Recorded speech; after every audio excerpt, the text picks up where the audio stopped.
Crocker School Building Committee meeting of the School Building Committee. I would like to call the meeting to order. Tonight we'll be hearing a presentation from our architects, SOM Architecture of Boston, with Diana Nicholas presenting. So Diana, the screen is yours. Okay, thank you. Everyone can see that, okay? Yes, okay. So I'm going to start with just a quick review of our overall schedule for this, the phase that we've all been working through of late. We are wrapping up the preferred schematic design report in preparation to send it to the MSBA.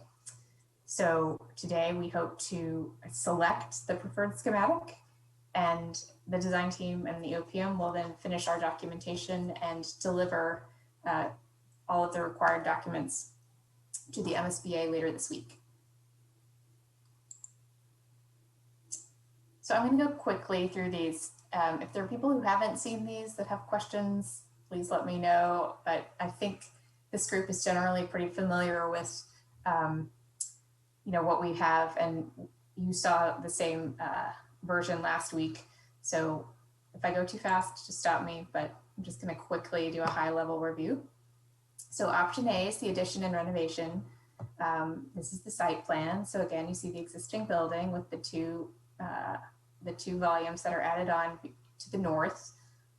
We have new parking and we have some new field construction, and then we're continuing to use the existing parking.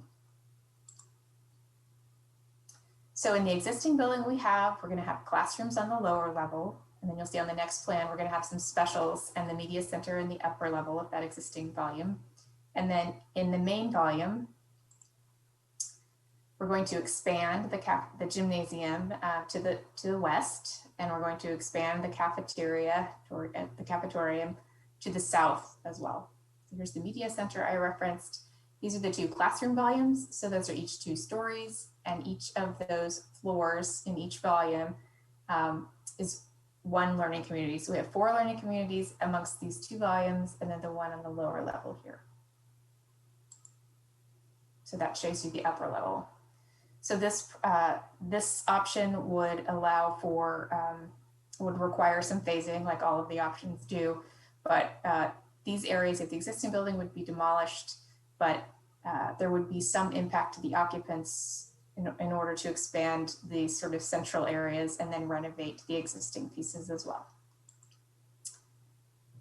These are some renderings.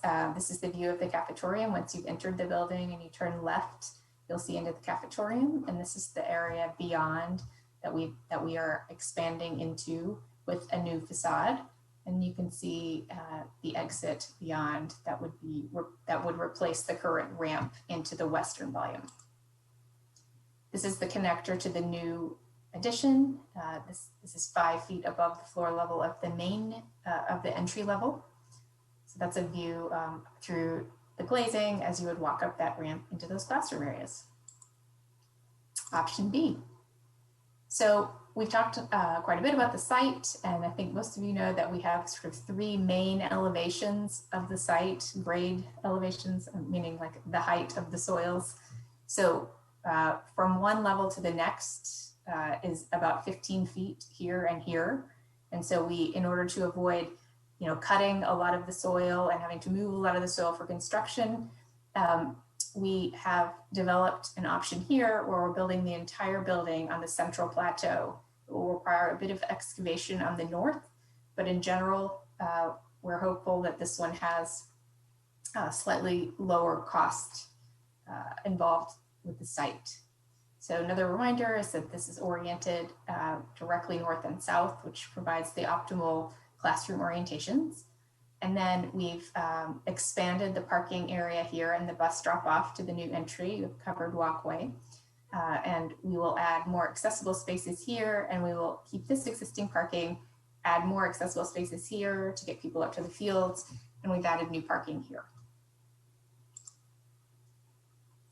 So taking a quick look at the floor plans, as I mentioned, we have a 2-story classroom volume to the northern side of the site with the best orientation for the classrooms. Just off of the exit, we have the admin with sort of security control, access control. We have the gym and the cafetorium. We have the raised plinth of the music and the stage on this level. And then we have some other support spaces next to admin that include laundry, showers, the medical suite, and the health classroom, as well as the mechanical and custodial spaces. The upper level has the media center and 2 art rooms, or an art room and a makerspace. It also provides access outdoors to a connector that goes to the sports fields on the west. And then the upper level of this volume is the 5th learning community. This shows you a view of the cafetorium just after you come into the building. Again, you see the stage and the music room beyond. We have full height glazing here that extends up 2 stories, and that lets natural light into this space and into the media center above. This is a rendering from inside the media center, or on top of the media center, I should say, that where you're raised up, and you can see again that floor to ceiling glazing, as well as an area for extended learning. You can see the art classrooms beyond. You can see one of them beyond. Option C, we also again worked with the site contours, although in a different way. We look at sort of building on the lower level and then the mid-level and then the upper level, and tried again to minimize the cut and fill on the site. We've deepened the parking access at the front of the building. You can see again the bus lanes. We have the additional parking on the east as we do in the other options, and we still have the existing parking with accessible paths up to the field. So just a reminder, these are not ramps, these are sloped walkways on the site. So this is the lowest level where we have one of the learning communities, and you can see that the elevator here that takes you up to the entry level. We have a lot of outdoor learning on these options as well, on this one and the last one. So this option has 2 entrances. We have sort of the main entrance with security, access control, the cafetorium. Again, we have the raised plinth. We have the gymnasium. It has its own dedicated entrance should the district decide they want to use that option. And we've talked about ways that we can close things off when you're having events like that, and you would still have access to the restroom as well.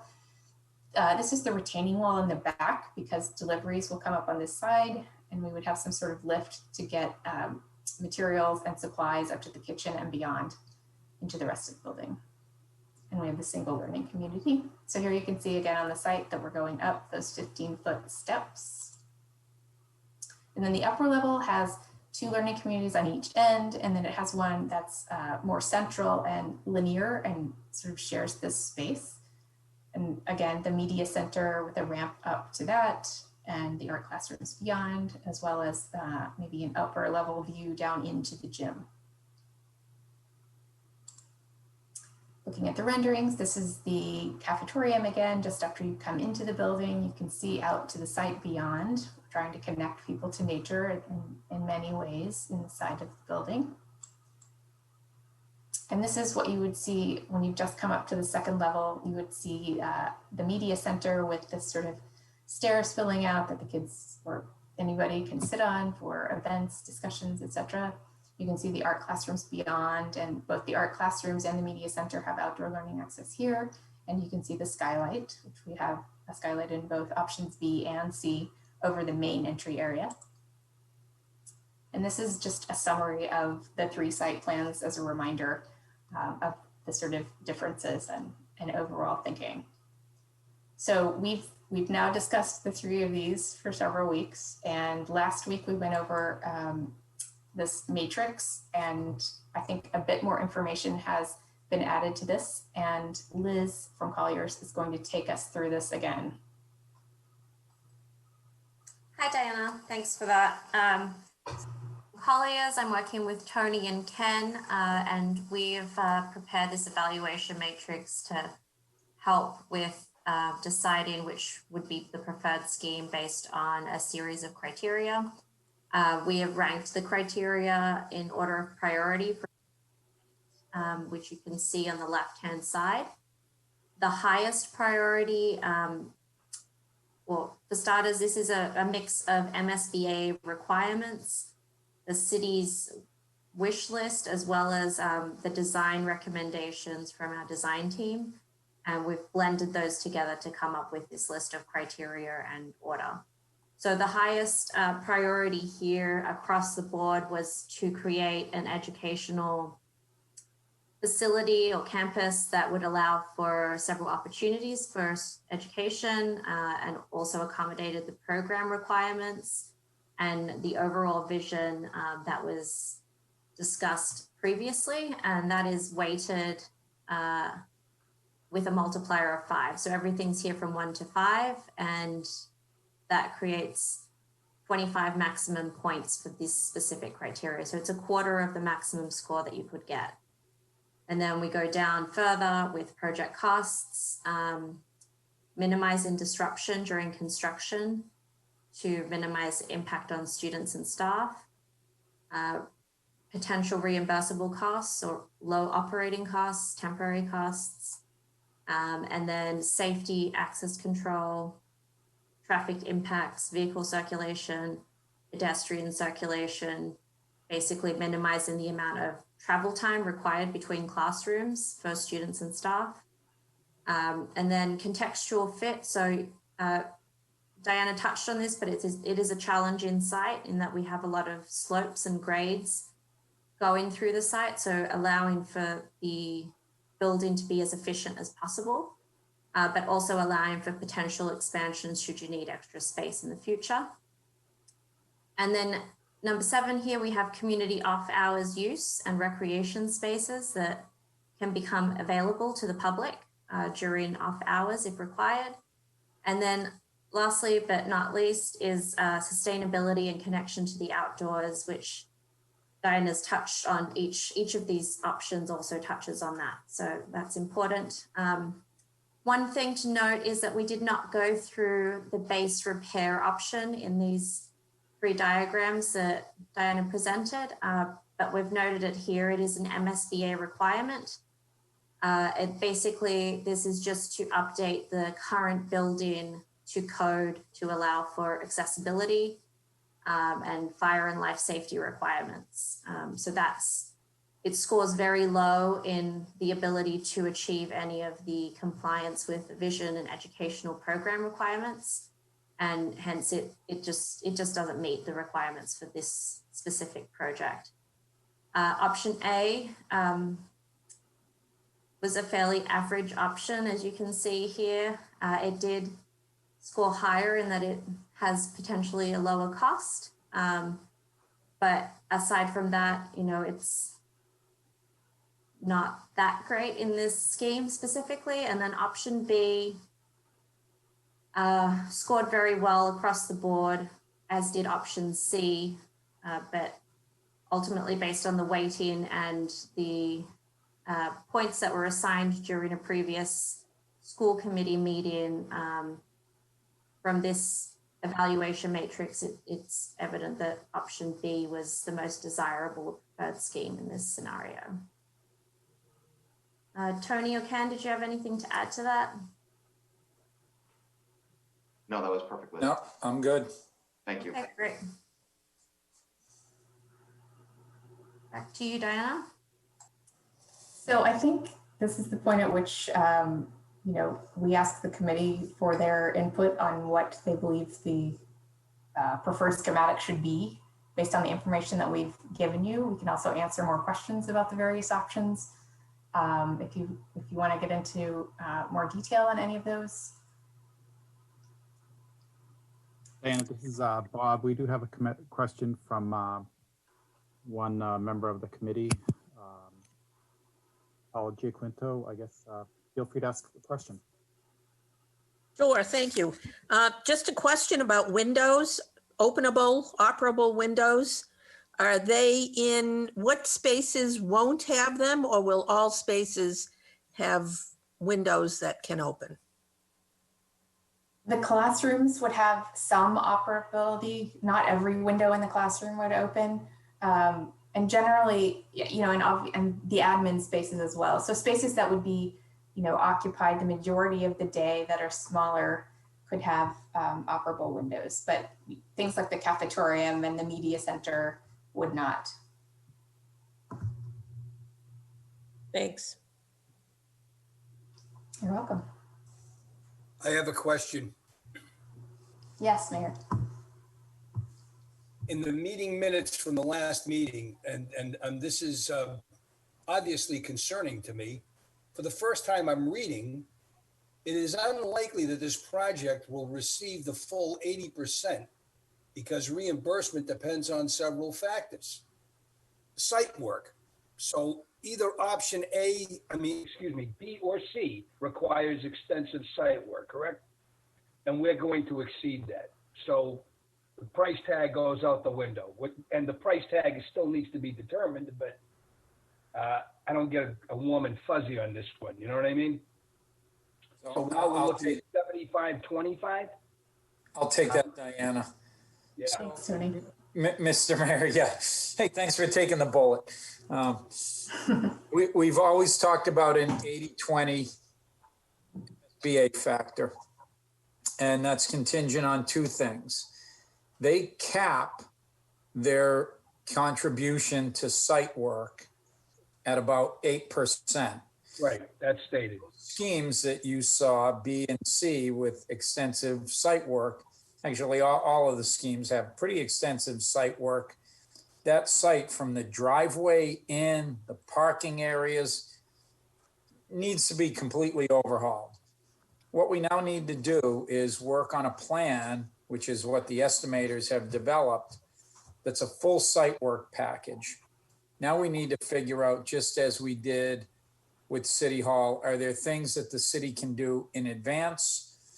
Are there road paving contracts that we can use? You know, can we redo the utility stubs, you know, on city funds outside of the project? Or more importantly, are there things that we can do to reduce the site work by balancing the site, keeping materials on site, reducing our amount of export? All of those things we will get into during schematic design and the next phase, so that we have a preferred solution to work with. But you are correct in that, and we've said this several times, the 80-20 is a guideline. It's a margin, but in most projects, when we have a completed project, the effective reimbursement rate is something less than the 80%. Yeah, Tony, let me jump in here too and just add to this, Mr. Mayor. This is Ken from Colliers. So Tony's absolutely right. So the 80-20 split is 80%, 20% of eligible reimbursable costs, which the MSBA makes clear in all of their correspondence. So certain items are ineligible for reimbursement. So again, anything above the 8% cap on site work is typically ineligible for reimbursement. There's also a cost per square foot that the MSBA holds in their 3011 budget form that is a cap. So anything above that cost per square foot is not reimbursed by the MSBA. So in order for us to find where we're going to land as far as the total reimbursement or the effective reimbursement rate, as Tony talked about before, we have to go through schematic design, do another round of estimating, and then go through what's called the project scope and budget, come up with the 3011 with the MSBA, and that's where the city will see exactly what the split is going to be, and where the MSBA caps their number and where the city will have to pick up the tab on the rest. And then from there, the city can make a decision whether up or down on this project, whether it goes forward or not. But we've got to still get those next couple steps to get to that point where we can give you those numbers more and more accurately. Oh, am I to understand? Are we selecting an option tonight at this meeting? Yes, we need to come up with a preferred solution. It's not, locked in 100%. But yes, the goal is to tell the MSBA that out of what we've looked at, one of these is the preferred option. It's not feasible to take 4 options through schematic design and that level of intense estimating and design effort, just by the sheer cost of it. So if we come up with an option tonight and we have to pivot away from that or to a different option, we're not, as you mentioned, use the word locked, Tony. We're not locked into whatever we decide tonight? It would take some effort to go in a different direction. That would hopefully be the project that we bring to cost. Yeah. But there are Schematic opportunities design. for adjustment. There are definitely opportunities for adjustment. It is only the schematic design. Even after the schematic design phase, once we lock in on a project funding agreement with the MSBA, there's still opportunities to change things. Obviously, programmatic issues are going to be the most difficult to change. And those are things that we don't want to touch because we've gone through the process of analyzing that with the MSBA. But certain elements of the architecture, certain elements of the design, finishes, fit, all that kind of stuff can change and is going to need to change if we're going to try to get this thing down to the budget that you need us to be at. So those are things we're going to have to adjust. Exactly. And we still haven't, for instance, we don't have all of the up-to-date geotech information that will impact the price. And I think, at the last meeting, Tony spoke about the fact that right now we're carrying a 20% contingency, which is fairly high, but that contingency will lower as we know more about the cost of the building. So we're optimistic that it will come down some during schematic because there'll be a lot more accurate information available for the estimators and for you in your decision making. Okay, thank you.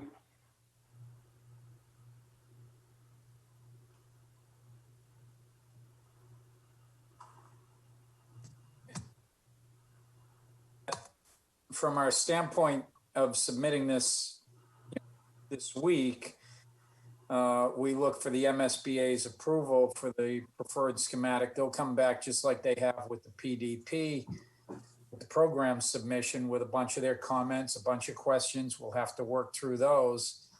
And then to the project funding agreement that Ken spoke of and the schematic design, we're out to next year, next summer, of evaluating all of these options, whittling through the estimates, what can we replace, whether it's operable windows that Paula asked about, play fields, how big are the play fields, how many play fields, all of those questions will get vetted out over the next, 9 to 10 months.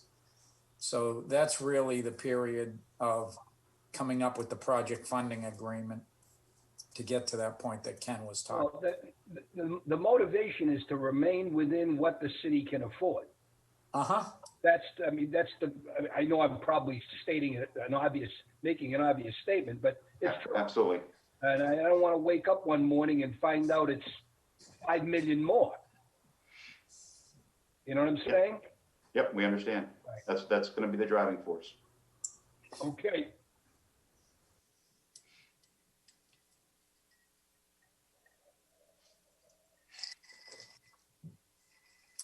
Diane, is there any more in your slide deck? Nope, that's it. Okay, Bob, if you want to go to the next item. Yep, just let me 1 second to get back to the agenda here.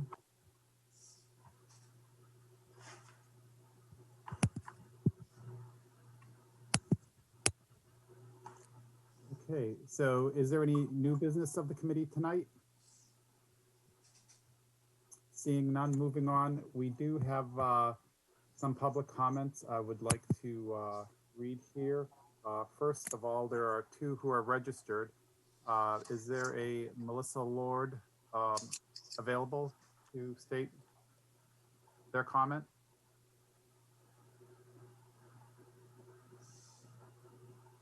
They are here. They just have to unmute their microphone. Okay.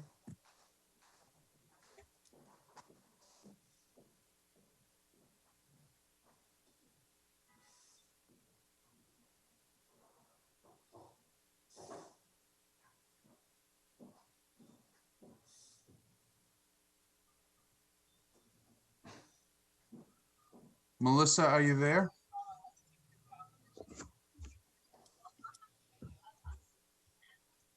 All right, she dropped off the meeting. Okay. Is Ria Loisant, on the, Not present. not present? Okay. I have 4 comments here. It looks like I'll just be reading them unless they're online. Number 1 is from Glenn Fossa. Is Mr. Fossa on He the is call? here. Okay. Can unmute Mr. Fossa. Mr. Foster, are you there? I am here. Can you hear me? Yes, sir. Okay. So I have a follow-up question after seeing the design. I was a former full-time employee of the city of Fitchburg, and the city of Fitchburg spent a considerable amount of money training me in risk assessment.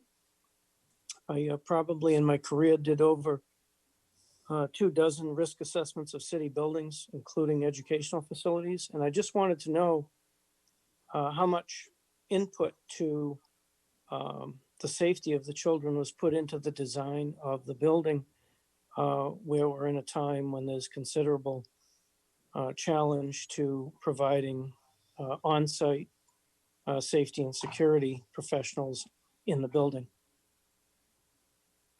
Excellent question. There was definitely consideration of the safety of all of the occupants as we looked at this. I will add that once we get into schematic design, that will be something that we look at a much more detailed level. We also have a security consultant on the team who will do exactly what you talked about, a risk assessment. But there are some basic aspects of what we've done to date that are meant to heighten the level of security. So when you enter the building, you're adjacent to the admin suite, and there's essentially a locked vestibule. So people have to check in, show their identification and that sort of thing before they're able to walk in the door. They have to be let in by the admin folks. This site in particular does have some advantages from a security point of view because you can see what's coming up the hill. You can see people as they come up, and we in all of the options have the administrative offices placed on the southern side of the building so that they have exactly that view. So that's another thing we've done. We've talked about whether or not 1 or 2 entrances is safer. We tend to think in option B it's a safer option because you have a single entrance. The learning communities themselves can be closed off. So that's another advantage, especially for instance, in option B, you can close off 4 of the learning communities easily, by closing 2 sets of doors. So we have definitely kept that as one of the priorities for the building, but there will be more examination of that as we proceed. Okay, so I would like to just reinforce Assistant Superintendent Giaquinto's comment. When we were drafting the community emergency management plan for the city, over 20 years ago, chemical and biological threats were always in the forefront of being able to naturally ventilate a building was extremely important in terms of decontaminating a would-be threat. So I just wanted to reinforce Paula Giaquinto's commentary about natural ventilation ability. I was thrilled to see Fitchburg High School designed with opening windows almost in every room. So that being said, thank you for answering those questions came up post presentation. And then my only original concern was more from the taxpayer base side of things and potentially representing the larger constituency. In terms of cost, there's considerable worry on the part of the community that how much building do we need to educate children? And I appreciate beautiful buildings. I've visited several educational institutions that rival any Marriott I've ever been in. But I just, with an eye on cost, materials, and durability, and the ability to maintain the buildings in a time when the city doesn't have significant resources for maintenance of the facility. So with all of that I think I've made my commentary and I appreciate your time. Thank you. Okay, the next person to be recognized is Andrew Van Hazinga. Is Mr. Van Hazinga available? Yes, I'm here, Superintendent. Thank you very much. So I'm the Ward 4 City Councilor where Crocker is located, but I'm also a parent, and I've had 3 children attend the school, 2 currently. And also, almost exactly 34 years ago this week, I started first grade at Crocker School. And it wasn't a young building then, and not much seems to have changed when my oldest child started school at Crocker 27 years later, although it was a little worse for wear. So therefore, I'm beyond excited that we have the opportunity to build a new school that will serve the city for the next 60 plus years. And I'm very hopeful that we can take full advantage of the available MSBA funding to build the best school possible for our children. In looking at the evaluation matrix, it appears the greatest weight and the greatest variance in scoring is in priority item 1, which deals with educational opportunities, program accommodation, and compliance with vision. I was wondering if you could provide some more detail and discussion about what FPS wants to achieve with this new school and how do the specifics of the proposals affect the ability to achieve these goals. Thank you. Okay, Councilor Van Hazinga, I'll start. In February of 2019, we started a visioning process with a consultant named Frank Locker. We had a mix of staff, parents, community members participate in that strategic visioning of that, and along with our architects, SOM Architecture, and our OPMs and city officials. When building projects are presented to the MSBA, the educational component is ranked highest, as these facilities are for educational purposes. So that's why we have the rating schedule matrix is as it is.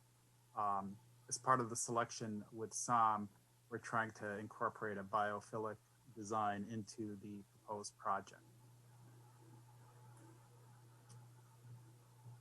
I would just add, I was just going to add that the MSBA is also very structured in what they are looking for a school to have. Like, they want to make sure that you have the proper spaces for education and for supporting, all of the students in various ways, that you have spaces that are appropriate for music or, a media center, library. So a lot of that sort of category 1 is aligning with the visioning that Bob talked about, but also with what the state views as the more essential aspects of a school. And some of those things don't exist at Crocker at the moment, and some of them do. But we're also, raising the enrollment here, going through a K-5. So that means that some of the spaces are too small, which is like, for instance, why we would expand the cafetorium or the gymnasium to accommodate that larger population. So there are a number of factors, but we are very much guided by the MSBA's requirement on the way that the program is set up and accommodated in any of the options.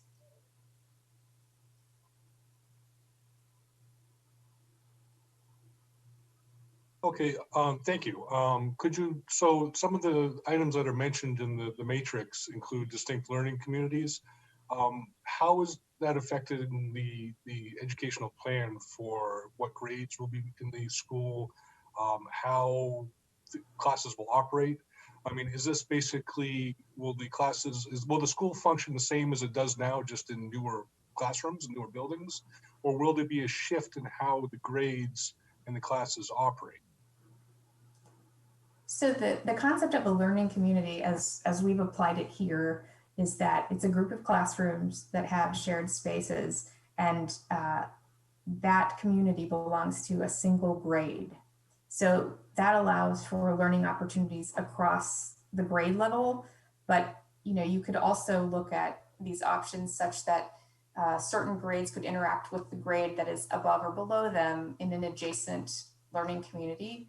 So So, I mean, I think that Bob can also speak to this a little bit more, but the idea behind those, I think it expands the number of opportunities that the school is going to have in the way that classes are held and that they collaborate. Bob or Adam or Casey may want to. Yeah, one of the factors in option B that I like, and I think it almost captures some of the uniqueness of the current Crocker. As many of you can probably guess, I'm a fan of the current building's layout because they're separate houses, right? You can have kindergarten and first grade in that far wing to the left, and then you have the rest of the grades in the two-story wing. And what that really allows you to do is keep disruptions to a minimum. If there's something that's disrupting a grade level, you can contain it to that grade level. In option B, actually all the designs, but option B in particular, a grade level can really kind of travel throughout the building and get where they need to be without disturbing any other grades. As a former principal and someone who kind of thinks a lot about how a building should be managed and run, there's lots of advantages to that. I don't know, Mr. Bolak, if you have any other thoughts there. I know you're of like thinking on this. Yeah, I mean, and then it kind of goes with option B and C, and I mean, really with all options, it opens up to some shared spaces as well, where I think there can be some differences in that teaching and learning with some different STEM activities, with different spaces that are larger within that learning community, where you could have some different gatherings and some group work or shared space to show off project-based learning through different grade levels and have some sort of, gallery walks. And there's a lot of options, and it creates that flexibility for, the way that we're looking to try to continue to move forward with our education system.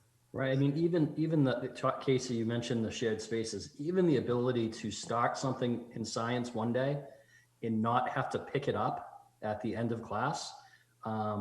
Believe it or not, that's a huge disruption to the learning process, especially if you're doing any types of hands-on things. If you can start that lesson and leave it there to pick up the next day, you gain a lot of valuable time back with teaching than the setup and the takedown.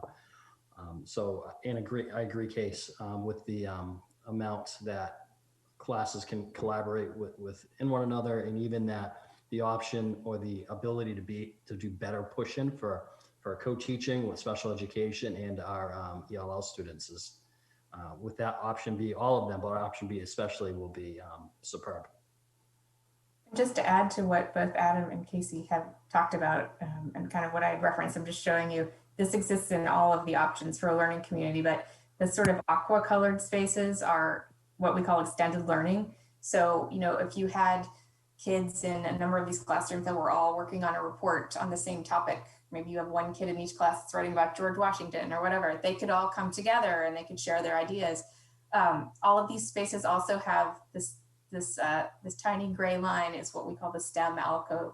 So it does, I think that relative to what Crocker has now, it allows for a much richer level of collaboration and communication amongst the classes but right there next to the actual classrooms. So they're not all going to the cafetorium to do that or whatever, so. Thank you. So I'll be, considering how we're going to pay for this on the city council, I'll put a lot of stock into what Mr. Brooks says about what the city can afford. But I do put a lot of stock into what the administration of the actual school thinks is the best plan for the property or the development. And we heard Mr. Renda advocated for option B. Mr. Bolek, do you have any thoughts about what you think the best plan would be from your perspective in running the school? Yeah, I've been involved in these meetings from the beginning, and option B has been something that it just sticks out for us. The ability to have those cooperative type spaces and those extended learning environments and possibilities, while at the same time being able to move around the building in a least disruptive and non-disruptive way. It seems like it's secure. It seems there's a lot of benefits to it, which I think is why it scored so high and why I put some high scores on my scorecard for those. Great, thank you very much, and thanks for letting me take part in the conversation. Thank you, Counselor. I have another comment here going down the list from a Whitney Winter. Mr. Glennie, can you tell me if Ms. Winter is available? She's not here. Okay, I'll read her submitted question and I'll answer it. Is there a possibility of adding a 5th grade to Crocker? The proposed plan is to have Crocker become a grade 1 through 5 elementary school. The MSBA allows the city to look at projects that would include students at the existing school and by moving up 1 grade. So after extensive review, looking at district as a whole, we came to the conclusion and recommendation that Crocker would best be serving the educational needs of the students in a 1 through 5 model. So if there are no other comments, moving on, Mr. Glennie, is Gina Rodriguez available? Yes, she is. She's coming in.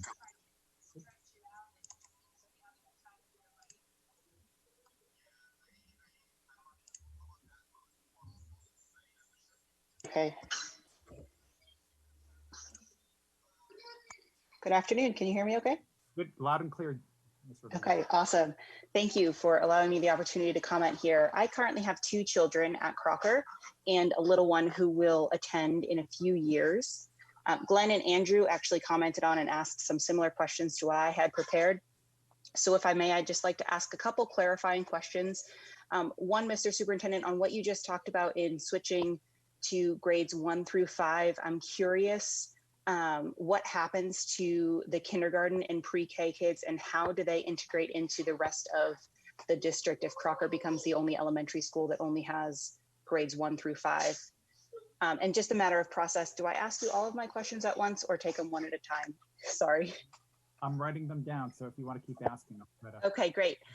The second one is, given the considerable investment from the taxpayer base, would the athletic fields that are part of each of these options be made available to the community? And if so, are they managed by the school directly or would they be managed by Fitchburg Recreation?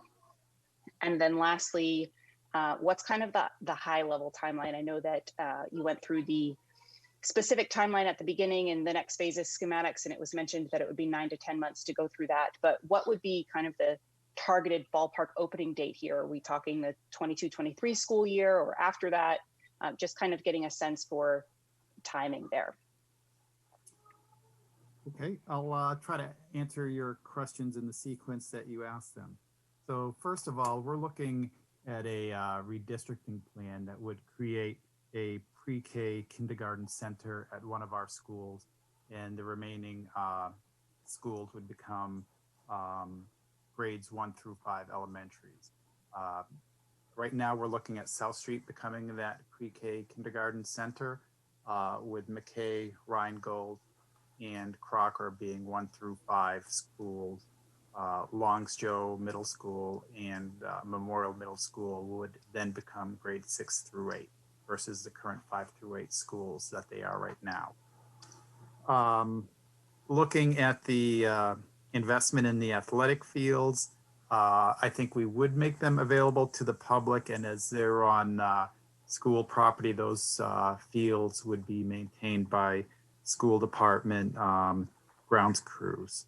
The high level timeline, I think as was mentioned by our project manager and our architects, I think we have 9 months to present the schematic design for vote or sometime next year to the city council. And Tony, you may want to clarify that. And I think from a construction perspective, are we looking at 4 to 5 years?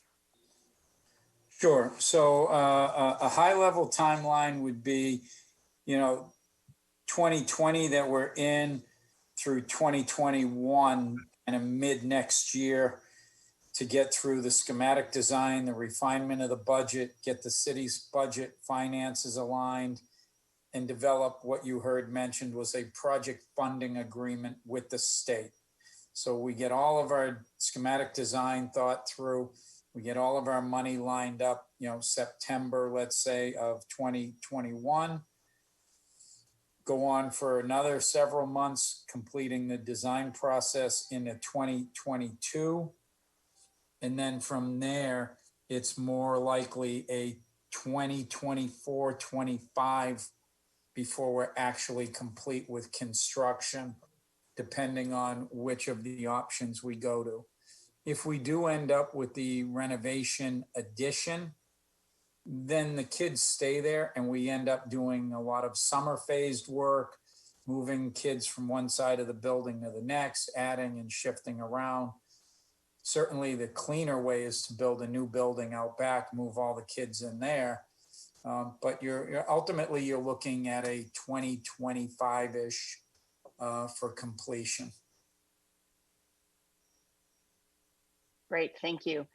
So in closing, I'd just like to thank the committee for the work that you guys have put for this, for our Crocker community and for our students, and simply offer my support if there are other ways that you are looking for family involvement. Thank you. Okay, thank you, Ms. Rodriguez. So I guess going back to the agenda and the committee vote for preferred schematic report, I guess before we do that, can I just ask one clarifying question? I think it was Liz who mentioned it, that the project or the cost proposals on this evaluation matrix include a 20% construction contingency. So if I were to look at the construction prices on some of the options, would it be a fair assumption that these numbers could be $10 million off the bottom line?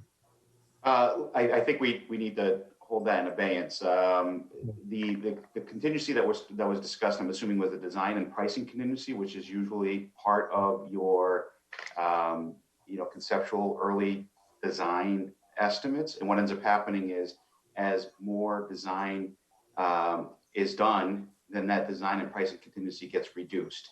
And so what ends up happening is the majority of that design contingency actually moves up into your construction costs. However, there should be some alignment, realignment with the contingency so that we could get some savings there. We just don't know exactly what that wants to be at this point. So to say 20%, 10 million, I'm very hesitant to put that out there right now, Bob. Okay, thank you.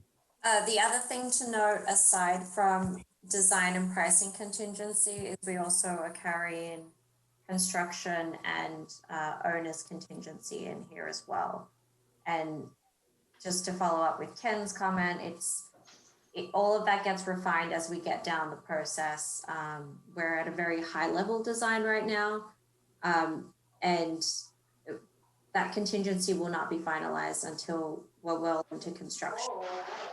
Yeah, and those are two contingencies that we would not recommend touching until we are sometime in the construction phase, where we would talk about potentially reducing that should there not be a need for it for the balance of the construction.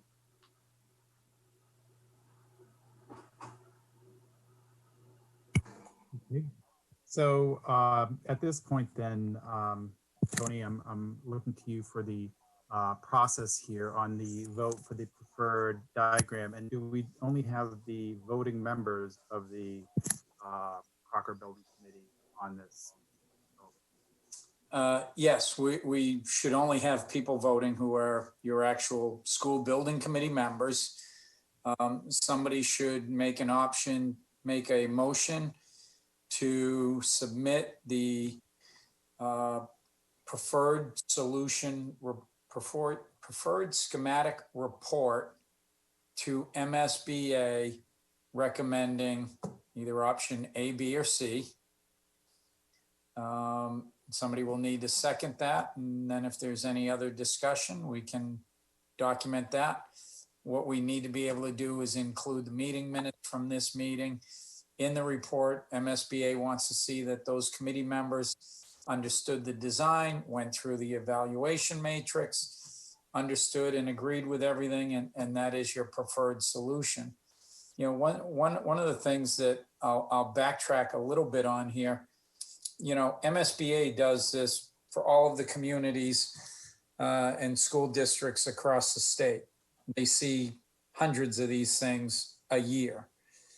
If we go in there and tell them that we're going in with zero contingency because we want the number to work, they're not going to believe us, number one, and two, they'll laugh at us and throw us out of the program, and that wouldn't be good for anybody. They know how to review these matrix. They know what questions to ask. You are not going to go in this with a preferred solution, 0, A, B, or C, without them drilling back, you know, the kind of questions the community asks. What about the educational plan? Why is this ranked so highly in how it meets the education plan? What is your timeline? Why is this one best to the budget?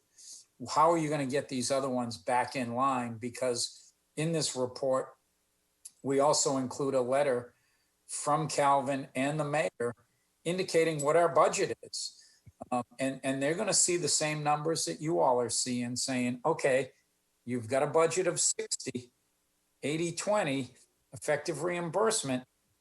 How are you proceeding with a $71, $73 million project? And we're going to have to take them through it as well. So there's a lot of work to be done. They know that. They're going to be our partner in this and make sure that we answer all the correct questions, answer all the questions correctly to move your project forward. And they've blatantly made it known to us. Colliers, you're it. We do this every day as a company. And we're gonna bring you all through this just as well.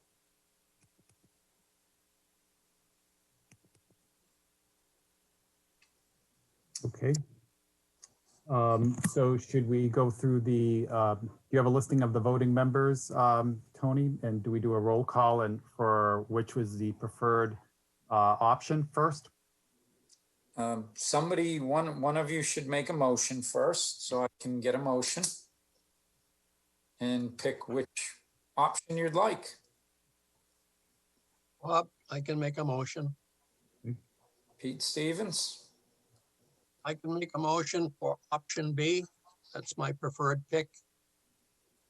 To proceed with option B as the preferred solution. Thank you, Pete. Do I hear a second?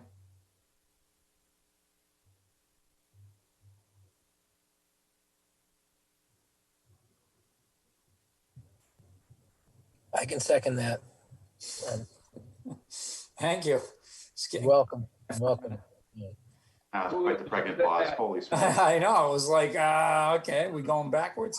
Thanks, Casey. Okay, now that we have a second on the motion to proceed with option B, is there any comment from building committee members only? And whoever's got control of the screen, can we drop back to, thank you, images? Yes, perfect. Any comments, anybody? Calvin? Yes. I'm Calvin Brooks. I'm the city auditor, keeping my hand on the purse strings. And there is going to be some work because what the city has committed to is the $12 million figure. If we go with the option B, which was 72 million, you're already talking about a $14 million city contribution at 20%. But that assumes that site work and all stays within the parameters that MSBA has. Ultimately, that could be 15, 16, 17 million dollars, which the city, in my opinion, doesn't have. That's not to say it's not the way to proceed and begin to work the numbers a little bit more, but we do have to keep in mind that it's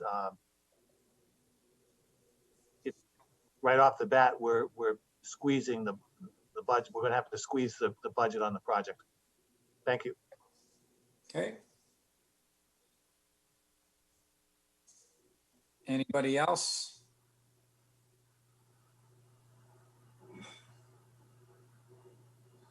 All right, hearing none, I'll take a verbal aye from committee members only. Aye. Wait, Oh, wait a minute. hold on. I'm sorry. Mr. Trying to- Mayor? I'm trying to put this together in my head here. Yes, sir. The auditor, he voiced the same concerns I have. And I know that the numbers are fluid. We don't know what they are, but you know, these kinds of projects always, they go beyond what you initially, I mean, right now, we're talking about 75 and 25. I mean, that's a change in and of itself. And I agree, option B is the way to go. But are we gonna be able to pay for it? And that's why I keep asking, and I know I can't nail you down, I understand that, but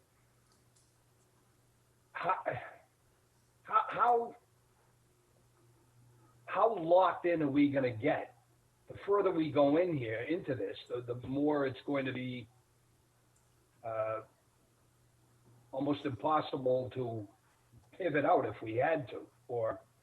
So I guess I'm relying on the project people to keep the cost in line, but sometimes those costs are just what they are. There's no way to massage them, so to speak. It is what it is, and I'm just concerned about being in that kind of a situation. So I guess when we're talking about the actual physical makeup of the building and the fields and all that,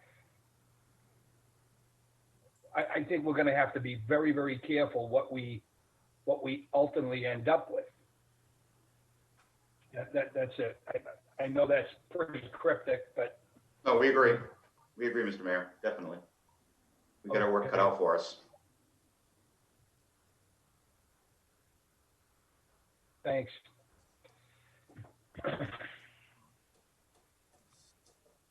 Okay, so, Tony, if I can just I'm going from a dated letter to the MSBA, but just the people who are voting members. Bob, can you speak up, please? Yep, I'll try to speak directly into the microphone. So just from prior listing of building committee members and voting members, the voting members are the local chief executive, the mayor, school committee member of Mr. Stevens, the superintendent of schools. We do not have the local official responsible for building maintenance. At this time, it's currently vacant. The school principal who is present, the city auditor, and that's the listing, again, a little bit dated that I have for the voting members. Okay.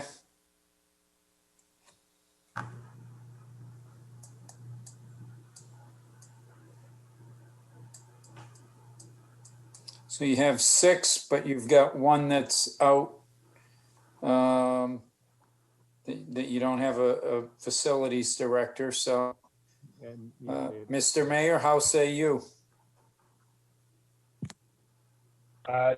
Yes. Pete Stevens, Yes. B. Mr. Jokola, I'll say, I'm going to say C. Bob, I couldn't hear you. C. Why is your mic muted or something? I mean, you got. You know what? My laptop is. I have to. Not picking up that low. Yeah. So Okay. are you speaking Spanish or are you picking a different option? I am picking a different option. Okay. Letter C. So that's a nay on the B. Correct.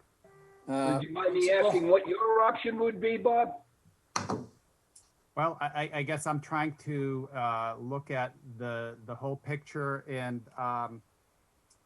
again, I'm saying I think if I go back to the prior conversation that we can submit 2, or narrow it down. If we can narrow it down to 2 options for schematic, it would be B. I think it should be B and C. Only allowed one, Bob. Only allowed one? Well, you know, if we're only allowed one, then I will go with B. That's an aye. Aye. Adam? That's an aye for me. And Calvin? Yes, All right, it's unanimous. Actually, Tony, can I just clarify on the school principal? It is Casey Bolak. Oh, Real- I'm sorry. we have Casey vote, not Adam. Adam is the former principal. Sorry about that. Sorry. Casey? I'm an aye as well, so no worries there, boys. All right, no, my bad. Thank you. All right, that's all the new business that we had. So returning back to the agenda, if there is no other comment, we schedule another meeting date, Tony, and I guess what is the potential timeline of that? We won't need another meeting until we get back our first round of comments several weeks out. So let me look at the calendar and figure out what's happening at MSBA. I also know they've had some organizational changes over there. They canceled the September meeting. So they're out till at least October anyways. Potentially we won't hear back until like mid-October. So I need to talk to Fenton, our project team over there, and find out what the new timeline is. Okay. Well, given that, then I would make a motion to adjourn this meeting. Do I have a Second. 6:04. Thank you, everyone. Thank you all. Thank you. Well, Take a vote on that. Thank you all.